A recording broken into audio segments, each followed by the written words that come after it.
Welcome to the podcast about being unmessable with, no matter what life throws at you. Here is your host, Josselyne Herman-Saccio. Hi there. Welcome. I'm your host, Josselyne Herman-Saccio, and I want to talk to you today about something that happens a lot in life, but see if it happens for you. Do people ever not keep their word with you? Okay, I know it sounds like a crazy question. Like, of course, there are people that don't keep their word with you. People break promises to you. People don't say what they do and do what they say. That's very common in this thing called being human. But the problem is that a lot of times when people don't keep their word with you, you get messable with. This is what I hear, from the 30 years that I've been coaching people. One of the biggest things that messes with people is when somebody says something and then they don't do it. It's like, for some reason, this is shocking. And it really shouldn't be, because you don't always do what you say you're going to do. And you don't always have your actions match your words. I mean, you might be better than most, but sometimes with yourself, you don't do what you say you're going to do. That's the biggest part that people have trouble keeping their promises to themselves. But in any case, when someone says they're going to do something with you and they don't do it, rather than just getting rid of them, like, forget it, I can't deal with that person, they don't do what they say, see if you can develop for yourself a learning mentality. Like, people are learning and developing the muscle of their word. Nobody's got 100% power with it. Nobody on the planet has ever done every single thing they ever said they were going to do. And if you're sitting there going, oh no, I do everything I say I'm going to do, think about the times you said you were going to go to the gym and you didn't, or that you said you weren't going to eat sugar and you did, or whatever it is, because there's always some place where people's word is weak. Now, it doesn't mean they're a bad person. It doesn't mean they're trying to get over on you. It's just a weak muscle. So if you can look at your word and people's word as a muscle, you'll have a bit more compassion when you deal with them, and it won't mess with you so much. Because the biggest thing that messes with you isn't that somebody didn't do what they said they were going to do. It's that you thought they should do what they said they were going to do. The minute you are operating from shoulds or shouldn'ts or goods or bads or rights or wrongs, you are messable with, waiting to happen. So how do you develop the ability to be unmessable with, no matter what somebody says and does with you, whether they do what they say, they don't do what they say, whatever it is? So one thing you'd have to do is first catch your reaction. So when somebody says, oh, I'll meet you at 9, and then it's 9:15 and they show up late, instead of reacting, just notice what's happening in your body as that's happening. Are you getting tense in your chest? Are you getting red in the face? Are you getting irritated? Are you getting annoyed? Are you, getting impatient?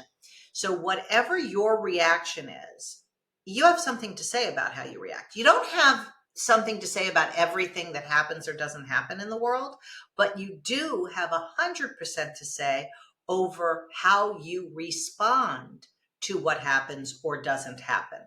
So I'll just share this story with you. I had an assistant at one point, and I hired her, and she seemed great.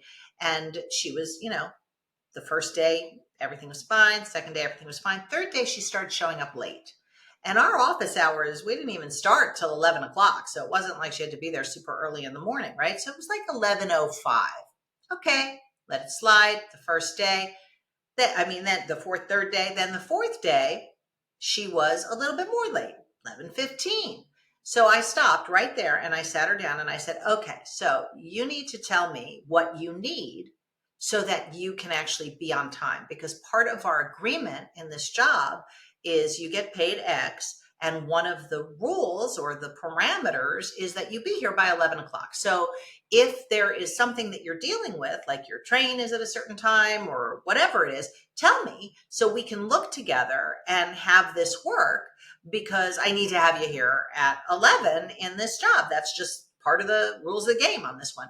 And she looked at me and she said, I will be on time from now on. And for a year, she worked for me and she was on time, except for maybe once where she called before the time of 11 and let me know that she was going to be 15 minutes late. But other than that, it handled it because I was in it with her. It wasn't like she was getting away with something or trying to take advantage or anything. I was in the game with her. I said to her, okay, what do you need so that you can be on time?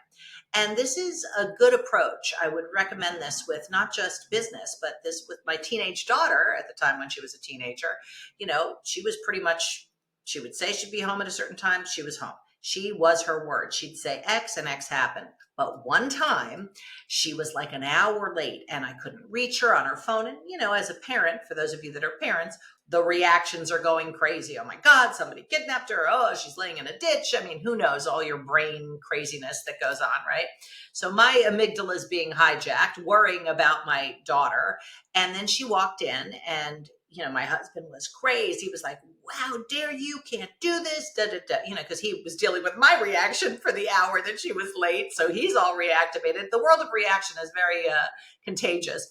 But in any case, what I said to her is I was like, okay, so what happened? First, I want to make sure she's okay. She said, my battery died. I left late. I shouldn't have done it. And I said, good. So what do you need to put in place so that this never happens again? She said, I need to bring an extra battery and I need to text you a half hour before I leave, wherever I'm leaving, so that you know when I'm leaving. I said, great. And that was handled. And then for the rest of her teenage years, that's what she did. And it was never an issue again. So I'm inviting you to start noticing where you have a reaction to people not doing what they said they're going to do, and see if you can start shifting that reaction to a creation of camaraderie and compassion and partnership. Rather than you're late for me, create for yourself that you're in it together with that person and see what they need to be able to win at the game of being on time or doing what they said. And this is for anything in life. This is whether it's, you know, getting you a report on time or delivering a project or what, you know, going on a date. So you can use this in every area of your life, but I would invite you to first start noticing your reaction and then see if you can shift it to a creation of partnership and compassion.